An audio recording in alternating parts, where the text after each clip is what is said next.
배종찬의 정치로 순서입니다. 한동훈 국민의힘 대표가 취임 100일을 맞아 국민의 우려에 대해 해결책을 제시하고 관철할 수 있어야 한다고 강조했습니다.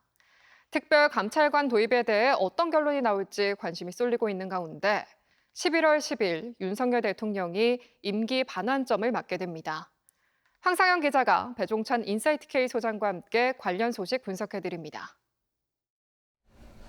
한동훈 국민의힘 대표가 취임 100일을 맞았습니다. 소장님, 먼저 한 대표의 지난 100일 어떻게 평가하세요? 양쪽 면이 다 있었던 것으로 보입니다. 혁신 의지, 또 팬덤 형성, 이 부분은 상당히 성과로 볼 수 있는 것이고요. 또 경쟁력과 영향력을 강조한 부분이 되겠죠. 하지만 여전히 갈등 구조, 윤석열 대통령, 그리고 또 친한계가 아닌 당내의 다른 세력과의 충돌, 이 부분은 과제가 될 것으로 보입니다. 한 대표가 취임 100일 기자회견에서 국민이 우려하는 지점에 대해 해결책을 제시하고 관철시키겠다 이런 표현을 썼어요. 그리고 김건희 여사 문제가 주요하다고도 했고요. 어떻게 보십니까? 혁신 의지, 바로 이제 민생 또 과제를 해결하겠다는 뜻 아니겠습니까? 그런 부분에 대해서는 분명히 앞으로 성과를 내고 손에 쥐는 그런 또 결과를 가져와야 될 겁니다. 또 하나는 이제 윤석열 대통령과의 관계를 어떻게 할 것인가, 이 부분도 중요한데 여전히 갈등 지속되고 있거든요. 김건희 여사 관련된 부분인데, 이런 부분들을 얼마나 구체적으로 정교하게 또 당 내에서의 대립구도 없이 할 수 있느냐.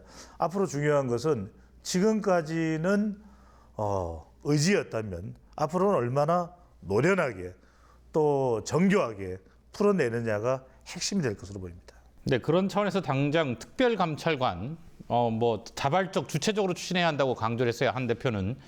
이 문제는 어떻게 매듭이 지어질까요? 윤석열 대통령이 수용할 것으로 보입니다. 저는 특히 중요한 것은 추경호 원내대표와 한동훈 대표가 충돌하는 것보다는 대통령이 더 적극적으로 용단을 내려서 수용하면서 반전의 계기로 또 분기점으로 만드는 그런 효과가 나올 것으로 예상됩니다. 다음 달이면 윤석열 대통령이 임기 반환점을 맞게 됩니다. 용산 대통령실은 국면 전환용 인적 쇄신은 없다고 밝힌 것으로 보도가 나오고 있는데 어떤 변화가 예상되십니까? 저는 정책 추진용 인사는 윤석열 대통령이 할 가능성이 열려 있을 것으로 보입니다.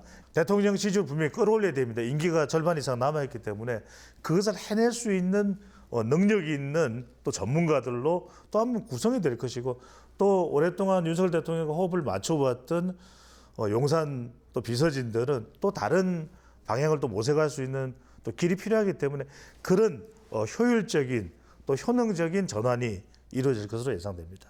이재명 더불어민주당 대표 얘기를 좀 해보죠. 보수 언론 윤여준 전 환경부 장관을 만났고 한동훈 대표와의 회동을 거듭 요구했어요. 이 부분은 어떻게 보십니까? 전술 전략이겠죠.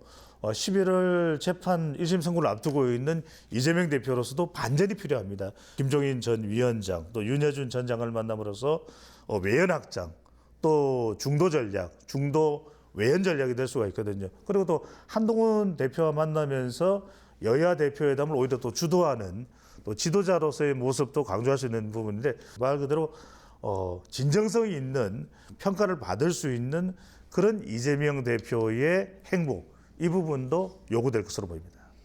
네, 오늘 여기까지 듣겠습니다. 네, 고맙습니다.